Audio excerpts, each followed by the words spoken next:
Welcome back to Keep Up channel. D-Day hero who said sacrifice of the lost man of his generation wasn't worth what the country has become says UK has gone to rack and ruin. Although he has a chest full of medals and a proud record as the country's oldest poppy seller, Alec Penstone insists he is not a hero. The heroes are all the dead ones. The heroes are the ones we left in the Arctic and on the Normandy beaches, the 100-year-old says from his home on the Isle of Wight. But, in the eyes of the millions of proud Britons who saw him give a damning assessment of the state of the nation on ITV's Good Morning Britain on Friday, the D-Day veteran, who fittingly was born on St. George's Day, absolutely deserves the label. He told stunned presenters Kate Garraway and Adil Ray that the sacrifice of the lost men of his generation wasn't worth what the country has become. What we fought for was our freedom, but now it's a darn sight worse than when I fought for it, he added on TV. Now, as his words continue to fuel debate online, Alec has explained his point of view at length in a wide-ranging interview with the Daily Mail. It was my own personal opinion, but evidently it touched a chord with very many people. My daughter has had so many messages from all over the world, he says. The widower, who is also a veteran of the Arctic convoys that took vital supplies to Russia in the Second World War, is filled with anguish and anger about what he sees as Britain's decline.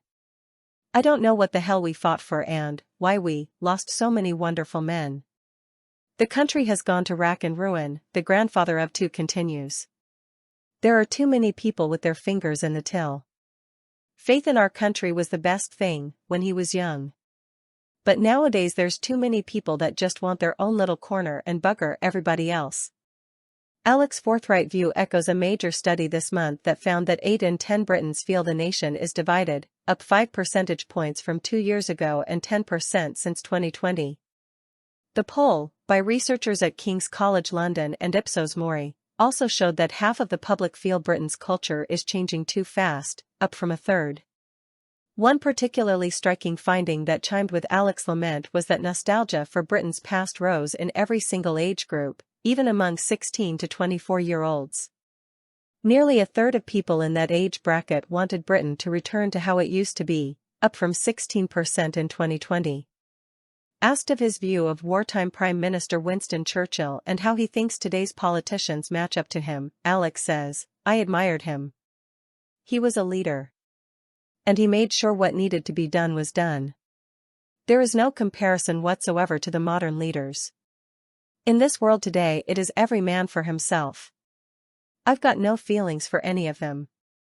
During his appearance on Good Morning Britain, which came ahead of Remembrance Sunday today, Alec was treated to a rendition of Vera Lynn's wartime hit We'll Meet Again by all-female troupe the D-Day Darlings. Typically though, he was dismissive of his own actions after his war service had been explained. "I cannot see anything that I've done specially that wouldn't have been done by other people of my generation.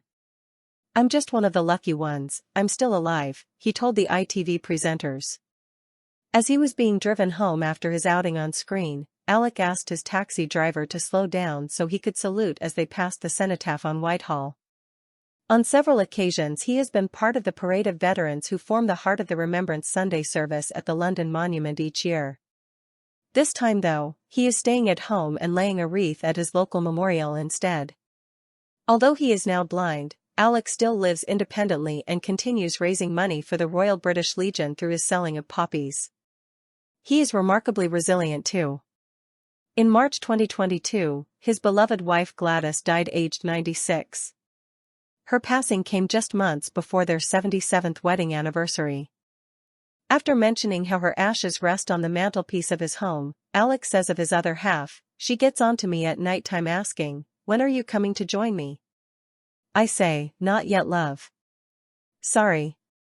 Revealing the secret to their happy marriage, he adds, "We always had an agreement we would never go to sleep on an argument. One or both of us would always eat humble pie." Having been born in the East End of London in 1925, Alec is, as he proudly says, a real Cockney. His feels immense pride for his father, who was severely wounded by friendly fire during the Battle of the Somme in the First World War. He died a week before Alec turned 14, in April 1939. "I live with perseverance," Alec says. "My dad introduced me to him. He always said if you feel you can do something, son, do it. If not, don't even start it. After serving through the Blitz as a messenger for the Air Raid Precautions Service, Alec signed up for military service. He had wanted to join the Merchant Navy but did not get offered a role he wanted. All they would offer me was engine room and I wanted deckhand. I even volunteered to be a cook. They said no, he says. In the end they said if you are so eager to go to sea then go to Edgware and join the real Navy. So I did, much to my mother's disgust. She said, your father would turn in his grave if he knew what you were doing. After finishing his training in December 1943, Alec was assigned to serve on submarines. Later, he moved to escort aircraft carrier HMS Campania. It was on that ship that he took part in the Arctic convoys to Russia. The missions were, Alec says, hell on earth. It was for this service that Alec received the Russian Ushakov Bravery Medal. But, disgusted by Vladimir Putin's invasion of Ukraine, Alec now refuses to wear it. The Russian people are marvelous, he says. I was friends with many of them. But their leader is worse than an animal. The Campania went on to play a vital role in the D-Day landings in Normandy in June 1944. But Alec downplays his own contribution. I remember very little about D-Day because I was down on the action stations. But I could hear what was going on, he says.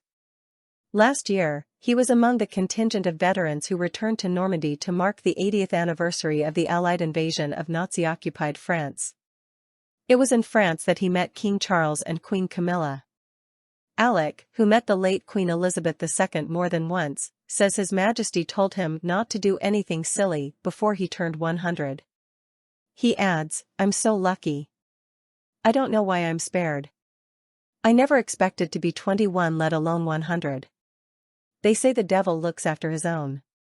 After VE Day in May 1945, Alec returned home to marry Gladys, who he had met by chance at Christmas in 1943. 2 days after they tied the knot, the veteran was sent back to sea. He had to serve for a further 14 months before finally being demobbed in September 1946. He and Gladys initially lived with her parents in Tottenham before getting their own flat. Their daughter, Jacqueline, was born in 1962. Alec, who worked as an electrician and also for a time ran his own business, later moved his family to Stanmore in Middlesex and then Cheshunt in Hertfordshire. A move to Burton-on-Trent, which became home for 20 years, followed in 1989.